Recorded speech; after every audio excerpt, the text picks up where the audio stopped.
Hey guys, and welcome back to another video. So I asked you guys on social media to submit any questions you had for my 1K Q&A, and these are some of the responses I got back. I'll be doing a little bit of gameplay while we talk, but I hope that's alright. But with that out of the way, let's get on to the video. How did you find your art style? So I feel like my art style came from a combination of just being inspired by my friends, other artists, and just overall just general practice and getting better at art. I feel like it definitely helps experimenting a lot and also finding what works for you personally. And I feel like over time your art will just naturally change, and you can always add stuff to it or take stuff away from it. And yeah, you just keep doing that over and over again and it just grows with you. What are your favorite things in character design or traits you love to give to characters? I really like it when characters are color-coded or they share a motif as a group. Maybe that's the magical girl enthusiast in me. I just really like team theming. Also, I like it when I give characters unusual hair, some stuff like fake animal ears, or hair that looks like another object, or hair that just gives the character like a really nice silhouette, if you know what I mean. What got you into magical girls? So growing up, we didn't have cable. All we had was like what was available through public access. So 4Kids is how I got introduced to shows like Winx Club, Magical Do Re Mi, and of course Mew Mew Power, also known as Tokyo Mew Mew. Also, this was around the time when YouTube became a thing, and I remember seeing Magical Girl transformation compilation videos. And through there, I would like go down the rabbit hole of like, hey, there's other Magical Girl series too. Do you have any advice or tips you would give to someone who's struggling to start a passion project? I feel like when it comes to doing projects, it's way easier to think about doing them than actually doing them, if that makes sense. I'm also guilty of this, but you have to remember that thinking about it is not starting it. That's daydreaming about it. And dreams don't exist in the real world. It also is that it can be overwhelming to think of how much you have to do, but you gotta start somewhere, like even if it's one step out of thousands. So some things that helped me with doing my projects is, making sure to write it down or draw it down. For me, my motto is it's not real until you put it to paper. Also having just a dedicated space for anything you make towards that project, whether it's like a folder, a flash drive, put it all in one place so you can easily access it. Also creating a routine, like for example, I write for my webcomic in the morning right after I have my coffee and breakfast. Also, just remember that progress is progress no matter how small it is. Like for me, I don't beat myself over if I did only 5 minutes of work or write one sentence. That's still progress, so don't be hard on yourself. And also, when it comes to storyboarding comics, one thing that can help you is learning about cinematography, doing film studies of films you really like, also doing studies of comics that you like and seeing how the artist laid out the composition of a page. But if you do your own thumbnails, remember to keep them very simple. And don't put too much detail in it, because when you put detail in it, that's a sketch, not a thumbnail. And if you're a beginner, you're gonna end up redoing those thumbnails over and over or changing a lot of things. That's just how comics is. It's always making changes. Do you have any voice claims or headcanons for your OCs? So this might be weird to say, but I don't think about voice claims for my characters because when I create them, I don't ever think of them being animated, if that makes sense. It's easier for me to like associate songs with them. So for example, like my current project, my current Magical Girl webcomic that I'm working on, if I were to dedicate like a song or album, it'd be any of the songs done by Marina and the Diamonds. I just love her stuff. And I like have her stuff in like a playlist for my project, so yeah.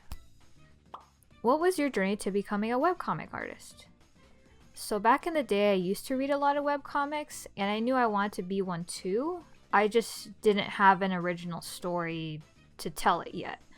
So I thought the next best thing would be to make a comic adaptation of something I already liked. and that was Madoka Magica. I tried to make like a little mini comic based off an episode, and I never finished it.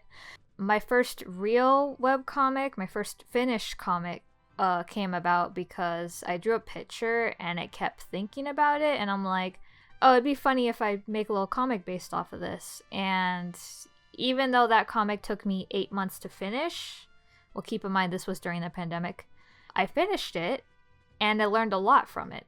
And then I decided I have other OCs, other Magical Girl OCs, and I'm like, well, let's make a comic, but let's make it longer. And that's where I learned, like, oh, color comics take a lot of time for me personally. When I did update my comic, I ended up like switching to black and white and stuff, but I learned a lot from it. I learned about writing, I learned about the workflow for comics and stuff, and looking back, there's definitely a lot of mistakes, but I'm glad that I did them. What's your journey been growing on Instagram? So I've been on Instagram since 2016, but I don't think my account got seen until last year.